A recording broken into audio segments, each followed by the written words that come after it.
17/5/23 જામનગર ખાતે પંચવટી સોસાયટીમાં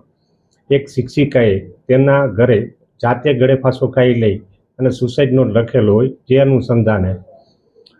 Jamnagar city B division પોસ્ટે 3 આરોપીઓ, જેમાં એક અફરોજ તૈયબ ચમડિયા, રજાક નૂર મોહમ્મદ સાહિચા, અખ્તર અનવર ચમડિયા સામે આઈપીસી કલમ 306/114 એટલે કે મરી જવા માટે દુઃખત્રાસ આપવો તે અંગે ફરિયાદ દાખલ થઈ હોય, જે કેસ નામદાર જામનગરની એડિશનલ સેશન જજ સાહેબ શ્રી વેમુલા સાહેબની કોર્ટમાં ચાલેલો હોય, જે કામે આજરોજ આ કામના 3 આરોપીઓને કુલ 7 વર્ષની સજા તથા દરેક આરોપીઓને ₹5,000-5,000નો દંડ તેવો આજ રોજ હુકમ કરેલ છે. બચાવ પક્ષે આ કામમાં 306 લાગુ નથી પડતી તે અંગે કુલ 36 ચુકાદાઓ વડી અદાલત તથા હાઈકોર્ટને રજૂ કરેલા, જે તરફે સરકાર પક્ષે જે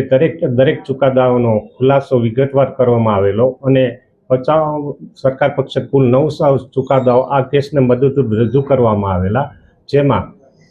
આ કામે જે વ્યક્તિને સુસાઇડ નોટ મળેલી તે નામદાર કોર્ટમાં હોસ્ટાઇલ જાહેર થયેલા, પણ તે સુસાઇડ નોટ પંચનામાના વિગતે અને બીજા સાહેબની જુબાની માટે તે સુસાઇડ નોટ સાબિત કરેલી, જેથી આ 3 આરોપીઓને 306ના કામે સજા કરવામાં આવે.